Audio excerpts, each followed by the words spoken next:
Salve rapaziada, eu sou o Nunes, você tá aqui no canal Nunes Fute e hoje a gente vai ver aqui um vídeo lá do Vitoriano Fute. O vídeo é 7 vezes que a lei do ex foi cruel. Um vídeo muito legal, assiste até o final, tá muito top. Eu sei até de onde ele tirou essa ideia. Claro que foi do Mundial, né, onde João Pedro foi cruel lá com o Fluminense e fez golaço, fez dois gols do Fluminense. E claro, se você é novo por aqui, se inscreve no canal, deixa o like, compartilha, porque aqui a gente fala do futebol, reage coisas de futebol, fala de tudo que acontece no futebol no geral. Então você vai curtir demais, a gente vai trocar ideia, mas hoje a gente vai ver esse vídeo aqui. E bora pro vídeo. Vamos colocar aqui o fone pra gente escutar aqui o Vitoriano Fute. Play! O universo é complexo e tem várias leis. Lei da gravitação universal, leis de Newton, leis da termodinâmica. Mas se tem uma lei que não falha, é a lei do ex, meu parceiro. Verdade. A lei do ex muitas vezes é cruel. O Fluminense tirou o João Pedro do poço e revelou pro mundo. E em troca, o João Pedro destruiu o Fluminense no Super Mundial. Meteu 2 gols e acabou com a chance do tricolor de ser campeão do mundo. E se você acha que esse é o pior exemplo de lei do ex, calma, que a gente vai chegar em coisas muito mais profundas e piores. Você tá enganado. O João Pedro meteu os gols que eliminou o Flu do Super Mundial. Mas imagina você meter o gol que rebaixou o seu ex-time. Imagina você ser ídolo e meter o gol que elimina cruelmente o seu time da competição mais importante da sua história. Você vai ver agora 7 vezes que a lei do ex passou dos limites, irmão. São as piores leis do ex. Ao meu ver, né? Talvez você pense algumas que são piores, mas você vai ver aqui agora umas Será bem que tem pior do que isso, cara?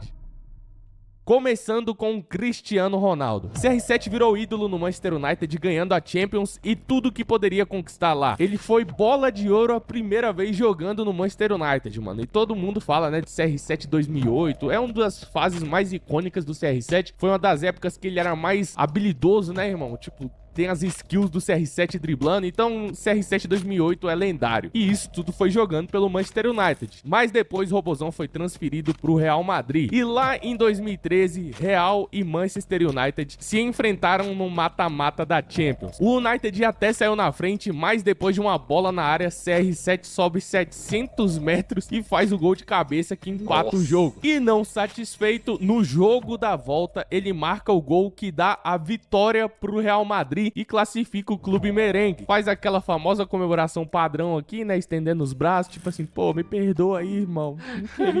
Não queria, mas vai ter perdão não, velho. Você eliminar vocês. Mas já era, o estrago já tava feito e a lei do ex já tinha machucado o United.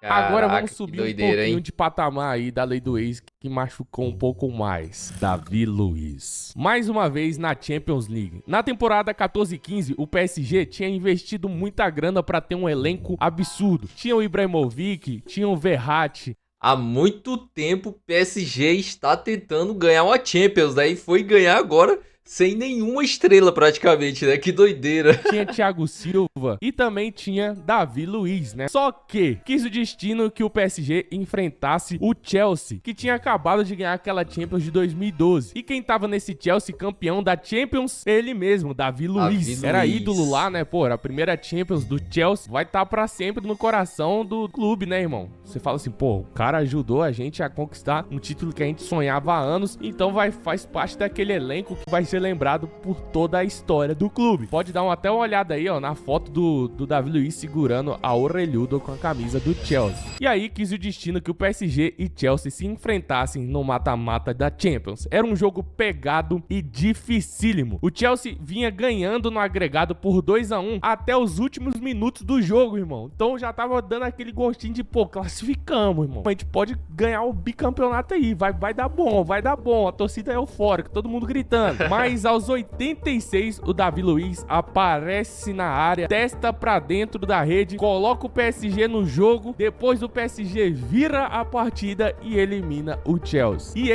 Caramba, essa aqui é cruel de verdade, porque o Davi Luiz é zagueiro, ele não teria condições nem de proporcionar isso pro PSG, mas a lei do ex é tão implacável que colocou o Davi Luiz pra fazer o gol de empate, cara.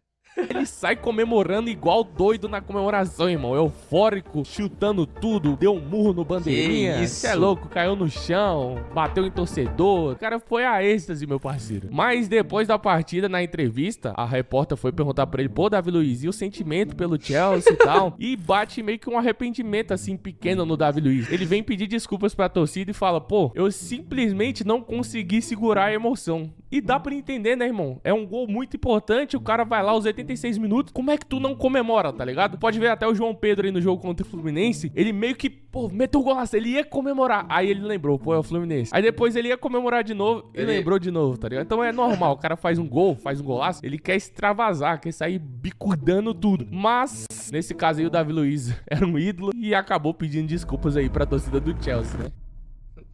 Mas saindo um pouco da Europa, vamos vir aqui pro Brasil, porque aqui a lei do ex não falha de jeito nenhum. E dessa vez ela foi cruel até demais, até pros padrões brasileiros. Essa lei do ex aqui, até quem é torcedor do time olha e fala, caraca, mano, essa lei do ex foi uma sacanagem de primeiro mundo, meu parceiro. Em 2019 chegava ao Santos um jovem rapaz chamado Marinho, e por lá Marinho viveu um dos melhores momentos da sua carreira. Quando o Marinho chega ao Santos, ninguém imaginava o que ele poderia... Chegou à final da Libertadores pelo Santos, né? Agregar ao elenco, o que ele poderia trazer de alegrias pro clube santista, que vinha de uma fase não tão boa naquela época. Então precisava de uma injeção de ânimo, precisava chegar ali entre os melhores do Brasil, né? Porque o Santos é gigante. E o Marinho foi muito além do que se imaginava dele. Chegou à final da Libertadores de 2020 e estava em tanta sintonia com o Peixe que boa parte dos torcedores brasileiros pediam o Marinho na seleção. O desempenho do Marinho foi tão bom no Santos que despertou interesse de outros clubes, incluindo, né, obviamente, o Flamengo. E aí, o Marinho se transfere pro Flamengo, tem uma passagem um pouco discreta ali e depois vai pro Fortaleza. E é aqui que vem a lei do ex desgramada. O Santos vivia o pior momento da sua história, cara, lutando na fuga contra o rebaixamento que nunca tinha acontecido em toda a história do clube. O Santos fazia parte dos clubes que nunca tinha sido rebaixado em toda a história. Chega a 38ª rodada do Brasileirão. O Santos com chances ainda de fugir do rebaixamento e dependia apenas de si, porém enfrentava justamente o Fortaleza do Marinho. E aí o jogo começa e o Marinho não só meteu o gol que ajudou a enterrar o Santos para a segunda divisão, como comemorou, mandando a torcida calar a boca e tampando os ouvidos. É louco, essa aí foi sacanagem. O Marinho apelou demais, ele saiu meio brigado lá do Santos. Então, meu amigo, essa foi uma senhora lei do ex, né? Acho que essa aí é clássica e essa aqui é dolorida demais, né, cara? Rebaixar o time, ainda mandar a torcida ficar calada. Uma das que vai durar por muitos anos como as lei do ex mais sacanas de todos os tempos. Agora vamos pra uma mais leve e depois vamos pra uma que eu acho que vocês podem considerar tão pesada quanto a do Marinho ou mais pesada ainda. Na temporada 2006/2007, o cara que aplicou a lei do ex foi... Qual que pode ser mais pesada do que a do Marinho? Porque o Marinho rebaixou o Santos fazendo gol, mandando a torcida calar a boca e ficar quieta. E assim, eu não sei.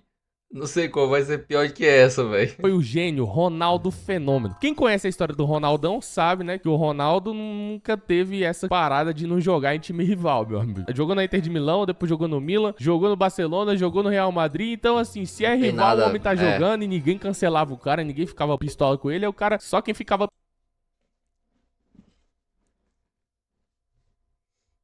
pistola com ele era outro tipo de pistola, né? E depois ele tirou o time de campo, se assim você sabe. Mas depois de ir pro Real Madrid, ele acaba retornando pra Itália pra jogar no rival da Inter, o Milan. Como se isso não bastasse, pra deixar os torcedores da Inter tristes, né? No primeiro clássico contra a Inter de Milão, já jogando pelo Milan, Ronaldo pega a bola na ponta esquerda, vai assim como quem não vai arrumar nada e do nada manda uma balaça de perna ruim, de perna esquerda, rasteira no cantinho pra fazer o gol dele contra o ex-clube. Então o cara já chegou ali no primeiro clássico e meteu o gol no clube que, pô, na Inter de Milão, onde ele viveu um dos melhores momentos da sua carreira, né? Ganhando bola de ouro e tudo mais. O melhor de tudo é o narrador que torce pro Milan indo à loucura com o gol do Ronaldo, meu parceiro. Ronaldo, sinistro! Sinistro!